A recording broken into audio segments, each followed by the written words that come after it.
Reflection is used to obtain information about the functions, properties, events, fields of a given type in .NET.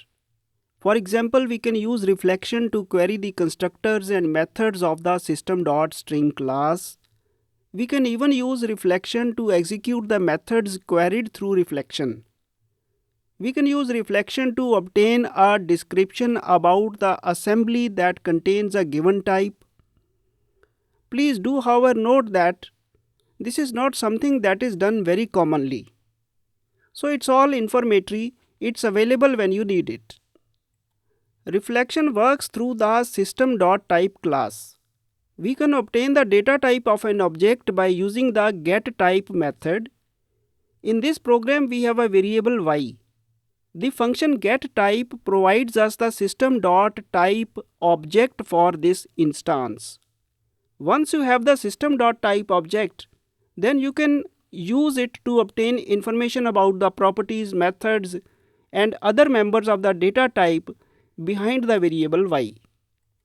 The name property, for example, of the type object provides a readable name of the data type, and in this case the console.writeLine it prints int32, system int32 for the data type, name of the data type of the variable y.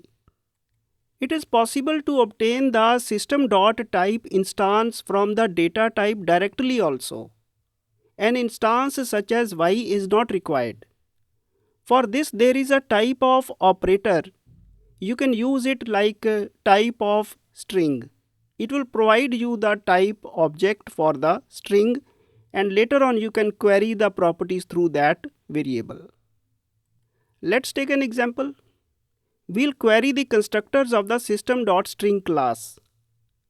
Collection of constructor info is obtained with the getConstructors method.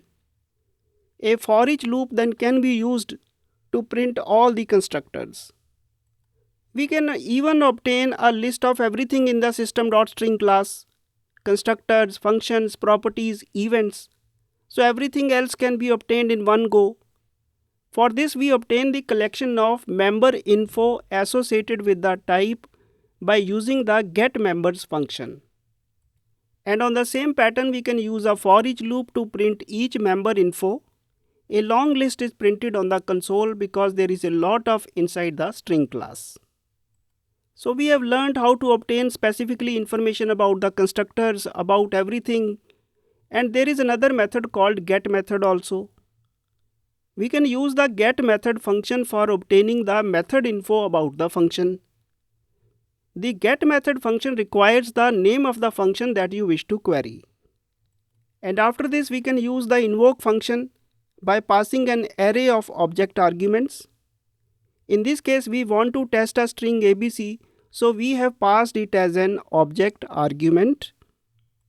And the result is then printed with the console.writeLine method. This is a very brief introduction about reflection. More can be learned from the documentation as per the needs. Thank you.